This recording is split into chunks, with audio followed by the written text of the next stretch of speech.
Ah, c'est vrai qu'il y a beaucoup de gens qui pensent que les prix des vins sont systématiquement plus chers à la SAQ que dans les pays producteurs. D'abord, c'est très normal que les vins soient plus chers, puisqu'ils viennent quand même de très loin. Mais en fait, quand on regarde de près, dans certaines catégories de vins, certaines catégories de prix, bien entendu, eh bien, ce n'est pas vrai. Alors, souvent, on dit pourquoi la SAQ ne propose pas des vins à moins de 10 $. Et je sais que là, dernièrement, on vient d'annoncer justement des vins qui soient bons, qui coûtent moins de 10 $ et qui vont répondre à une certaine clientèle. Mais dans des vins d'une autre qualité, croyez-moi, c'est étonnant chez les cavistes de voir ce que l'on trouve.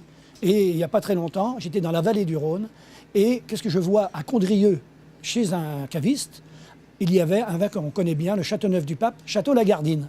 Il était 5 $ plus cher là-bas qu'à la SAQ au même moment.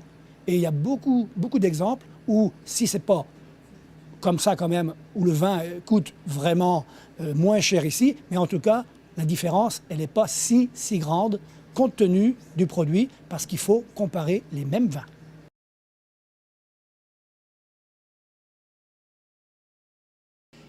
Les gens n'imaginent pas le choix assez exceptionnel que nous avons à la SAQ. Et là, c'est vraiment un constat que je fais, un constat très objectif. Ce n'est pas pour dire que c'est mieux, et je ne dirais pas que c'est moins bien, parce que c'est vrai, quand on regarde surtout ce qu'on voit ailleurs, dans la plupart des pays producteurs, déjà, ils ont généralement que les vins de chez eux. Et, croyez-moi, le choix dans les grands magasins n'est pas toujours formidable. Quand on sait qu'au Québec, on a à peu près 8500 vins différents, quand on sait aujourd'hui l'offre apportée par les importations privées, on se retrouve avec un choix assez incroyable, tant dans la diversité et puis aussi dans la qualité. Tout n'est pas parfait, évidemment. Il y a des vins pour toutes les bourses, mais à partir d'une certaine catégorie de prix, je pense, moi, à partir de 15-18 $ et en montant, on trouve vraiment des vins qui sont proposés par des producteurs de très grande qualité.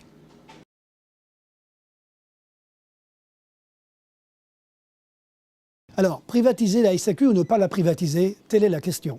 Et on peut se la poser. Personnellement, je ne suis pas sûr que le consommateur va être gagnant. Pourquoi? Eh bien, c'est assez simple. Quand on sait que la SAQ fait partie des 5 plus grands acheteurs de vin au monde, donc la SAQ possède un pouvoir de négociation, ce qui leur permet de faire baisser les prix, d'aller chercher des vins de qualité partout dans le monde, je ne suis pas sûr qu'un réseau privé aura la même capacité pour le faire. Ça, c'est clair. Et autant sur la diversité, le choix, le service en magasin, est-ce que nous allons avoir la chance de retrouver tout ce qu'on retrouve actuellement? J'en suis pas sûr du tout. Privatiser, ne pas privatiser, ça reste toujours une question.